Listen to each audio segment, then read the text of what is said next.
नमस्कार दोस्तों, एक बार फिर से स्वागत है आप सभी का आपके अपने YouTube प्लेटफॉर्म एमडी क्लासेस पर। मैं हूं विशाल और हाजिर हो गया हूं आपके लिए एक जबरदस्त जानकारी लेकर, जो है एक्चुअली में इलेक्ट्रॉनिक वोटिंग मशीन के बारे में। जी हाँ, इस सेशन में सबसे पहले हम इलेक्ट्रॉनिक वोटिंग मशीन के इतिहास, इसकी कार्यप्रणाली को समझेंगे। उसके बाद अंत में आपको बताएंगे कि इस पूरे सेशन में ऐसा क्या कुछ खास है, ऐसे कौन से वो तथ्य हैं ईवीएम से संबंधित जो आपको याद रखने चाहिए, जो आपके एग्जाम में सीधे पूछे जा सकते हैं। तो सबसे पहले हम नजर डालते हैं कि इसके इतिहास और इसकी कार्यप्रणाली क्या है। तो आपको बता दें दोस्तों कि पहले भारतीय इलेक्ट्रॉनिक वोटिंग मशीन का जो निर्माण था, जो आविष्कार था, वर्ष 1980 में एम बी हनीफा के द्वारा किया गया था और इन्होंने इलेक्ट्रॉनिक संचालित मतगणना के नाम से इस मशीन का बाकायदा पंजीकृत कराया था वर्ष 1980 में। दोस्तों, अगर हम देखें तो भारत निर्वाचन आयोग द्वारा अर्थात इलेक्शन कमीशन ऑफ इंडिया द्वारा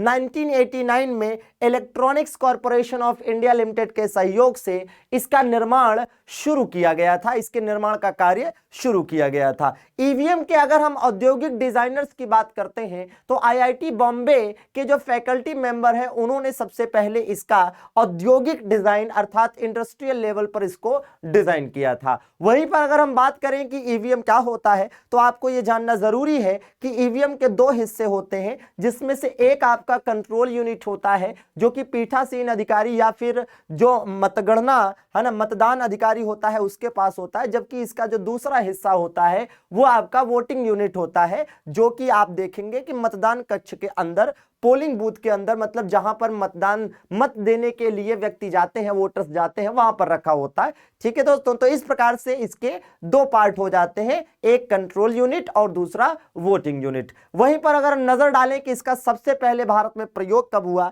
तो वर्ष 1988 में केरल के नॉर्थ पारावूर विधानसभा क्षेत्र में सबसे पहले उपचुनाव में इसका इस्तेमाल किया गया था। अगर 1999 की बात करें तो यह पहला ऐसा लोकसभा चुनाव था जहां पर ईवीएम का इस्तेमाल बहुत सीमित निर्वाचन क्षेत्रों में किया गया, जबकि 2004 का लोकसभा चुनाव ऐसा पहला लोकसभा चुनाव था दोस्तों जिसमें पूरी तरह से ईवीएम का इस्तेमाल हुआ और तब से लेकर आज तक लगातार प्रत्येक लोकसभा और विधानसभा चुनाव इसी इलेक्ट्रॉनिक वोटिंग मशीन से संपन्न होते आए हैं। अगर हम बात करते हैं ईवीएम की, तो दरअसल में यह इलेक्ट्रॉनिक से एक इलेक्ट्रॉनिक उपकरण है कह सकते हैं, लेकिन ध्यान रखने वाली यहां पर बात यह है दोस्तों कि यह बिजली से नहीं चलता है। मतलब अगर लाइट ना भी हो, बिजली ना भी हो तो कोई दिक्कत नहीं है, क्योंकि यह एक 6 वोल्ट की एक साधारण सी बैटरी से संचालित होता है, चलता है, जिसका निर्माण भारत इलेक्ट्रॉनिक्स लिमिटेड बेंगलोर और electronics corporation of India limited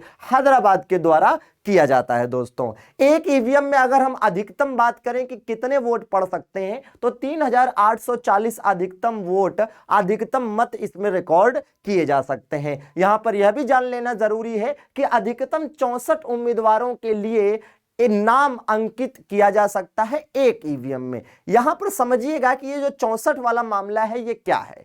कहने का मतलब ये है कि अभी कुछ देर पहले हमने आपको बताया था कि ईवीएम के दो हिस्से होते हैं दोस्तों, जिसमें से एक जो है आपका वोटिंग यूनिट होता है, जिसे हम बैलेट यूनिट भी कह सकते हैं, और दूसरा कंट्रोल यूनिट होता है। तो एक कंट्रोल यूनिट से कुल मिलाकर, है ना, एक कंट्रोल यूनिट से कुल मिलाकर 4 जो है वोटिंग यूनिट या बैलेट यूनिट कनेक्ट किए जा सकते हैं, क्योंकि अगर एक बैलेट यूनिट या एक वोटिंग यूनिट की बात करें तो अधिकतम 16 उम्मीदवारों का नाम एक बैलेट यूनिट पर अंकित हो सकता है। तो अगर 4 जोड़े जा सकते हैं एक ईवीएम के, है ना, एक आपकी कंट्रोल यूनिट से, तो इसका मतलब यह है कि कुल मिलाकर 4 बैलेट यूनिट को एक कंट्रोल यूनिट से जोड़कर, है ना, इस्तेमाल किया जा सकता है। इसका मतलब यह है कि एक ईवीएम पर अधिकतम 64 उम्मीदवारों के नाम अंकित हो सकते हैं। ऐसे में यहां पर सवाल यह भी है कि अगर कभी ऐसा हुआ, है ना, कभी ऐसा हुआ कि 64 से अधिक उम्मीदवार हुए, तब क्या होगा। तो ऐसे में दोस्तों आपको जानकर हैरानी होगी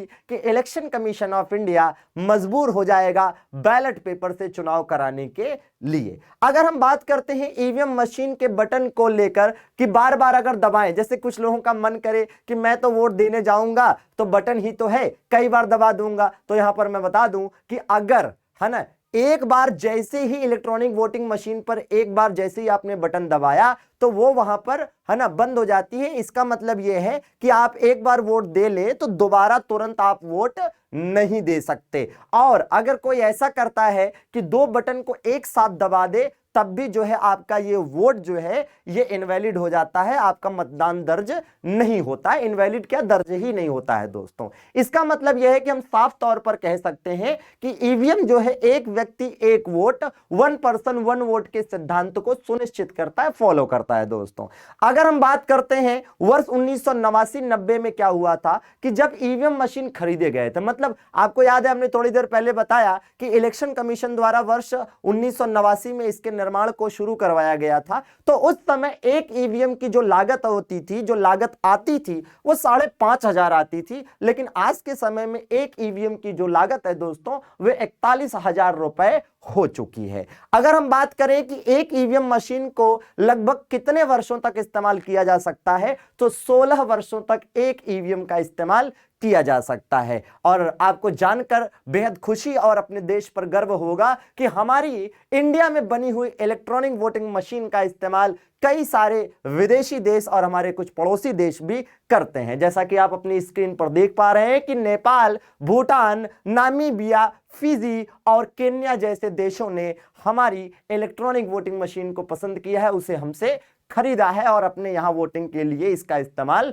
करते हैं। तो ये रही पूरी जानकारी इसके इतिहास और इसकी कार्यप्रणाली को लेकर। आइए अब हम शुरू से एक बार नजर डाल लेते हैं कि आखिर वो कौन कौन सी जानकारियां हैं जो एग्जाम के दृष्टिकोण से आपको याद रखनी चाहिए, टू द पॉइंट। तो देखिए यहां पर आपको क्या याद रखना चाहिए दोस्तों, यहां पर आपको याद रखना चाहिए एम.बी. हनीफा का नाम, क्योंकि आपसे पूछा जा सकता है कि भारत में पहले ईवीएम का आविष्कार किसने किया था, तो आप बताएंगे एम.बी. हनीफा। कब किया था, तो 1980। तो इसका मतलब यहां पर 1980 और एम.बी. हनीफा ये दो इंपॉर्टेंट हो गए। अगला इंपॉर्टेंट आपके लिए ये हो सकता है कि इलेक्शन कमीशन ऑफ इंडिया द्वारा इसका निर्माण है ना, इसके निर्माण की शुरुआत कब की गई थी, तो आप बताएंगे वर्ष 1989 में इसके निर्माण की शुरुआत की गई थी। अगला क्वेश्चन क्या हो सकता है दोस्तों कि इसका निर्माण कौन करता है, तो इलेक्ट्रॉनिक्स कॉर्पोरेशन ऑफ इंडिया, अर्थात इस कंपनी का नाम भी आपको याद रखना चाहिए। अगली जो जानकारी है वो आपको ये याद रखना चाहिए कि ईवीएम का जो इंडस्ट्रियल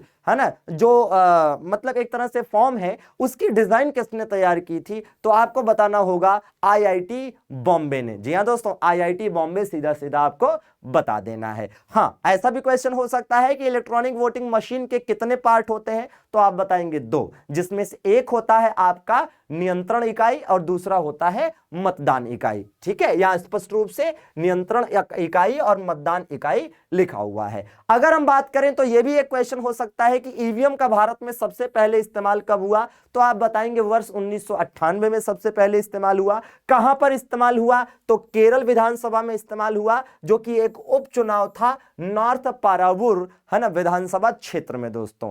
अगला जो इंपॉर्टेंट क्वेश्चन हो सकता है वो ये कि किस वर्ष हुए लोकसभा चुनाव में पहली बार इसका इस्तेमाल हुआ, तो वर्ष 1999 में पहली बार इसका इस्तेमाल हुआ था। लेकिन पहला लोकसभा चुनाव जिसमें पूरी तरह से ईवीएम से पूर्ण कराया गया, तो वो 2004 का था। या ऐसे क्वेश्चन हो सकता है कि किस वर्ष से भारत के लोकसभा तथा विधानसभा चुनाव में है ना ईवीएम का इस्तेमाल पूरी तरह से शुरू हुआ, तब भी आपका जवाब क्या होना चाहिए दोस्तों, 2004 होना चाहिए। अगर एक क्वेश्चन यह भी हो सकता है कि ईवीएम में कितने वोल्ट की बैटरी लगती है, तो आप बताएंगे 6 वोल्ट की बैटरी लगती है। यह भी एक इंपॉर्टेंट क्वेश्चन हो सकता है। यह बहुत महत्वपूर्ण क्वेश्चन हो सकता है कि एक ईवीएम में अधिकतम कितने वोट डाले जा सकते हैं, तो 3840 वोट डाले जा सकते हैं। या ऐसा क्वेश्चन हो सकता है कि एक ईवीएम में अधिकतम कितने उम्मीदवारों के नाम अंकित किए जा सकते हैं, तो 64 उम्मीदवारों के नाम अंकित किए जा सकते हैं। हालांकि यह भी है कि किसी पोलिंग बूथ पर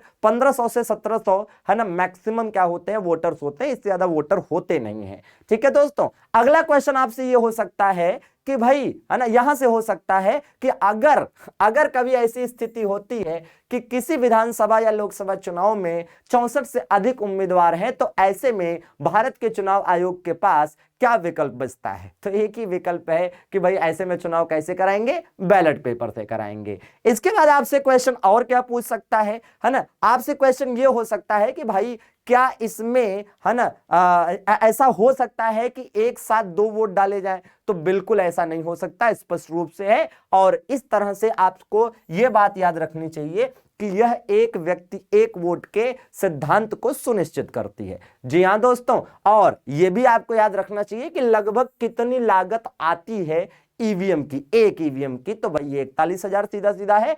और यहां से भी क्वेश्चन हो सकता है कि अधिकतम एक ईवीएम का इस्तेमाल कितने वर्षों तक किया जा सकता है? 15 साल तक। और अगर हम बात करते हैं कि ईवीएम का निर्यात किन किन देशों को अभी तक भारत ने किया है, तो आप देख सकते हैं कि ये नेपाल है, भूटान है, नामीबिया है, फिजी है, केन्या है। ठीक है, तो ये नाम भी आपसे पूछे जा सकते हैं। कैसी लगी आपको ये जबरदस्त जानकारी? कमेंट करके जरूर बताइएगा। सेशन को लाइक भी कर दीजिएगा, दोस्तों के बीच, लोगों के बीच ज्यादा से ज्यादा शेयर भी करिएगा, क्योंकि बात ईवीएम की है, जागरूकता रखना जरूरी है। और अगर आप हमसे पूछेंगे कि सर क्या ईवीएम के माध्यम से गड़बड़ी की जा सकती है, भ्रष्टाचार किया जा सकता है, तो देखिए इस मसले पर मैं ज्यादा कुछ नहीं कहूंगा, बस इतना कहूंगा कि भाई देखिए है ना, ताले, घर में ताला लगाया जाता है तो है ना, इसका मतलब यह सुनिश्चित नहीं हो जाता कि घर में चोरी नहीं हो सकती। चोरी करने वाला तो चोरी किसी न किसी जुगाड़ से कर ही लेता है। फिलहाल thank you for watching, thank you very much.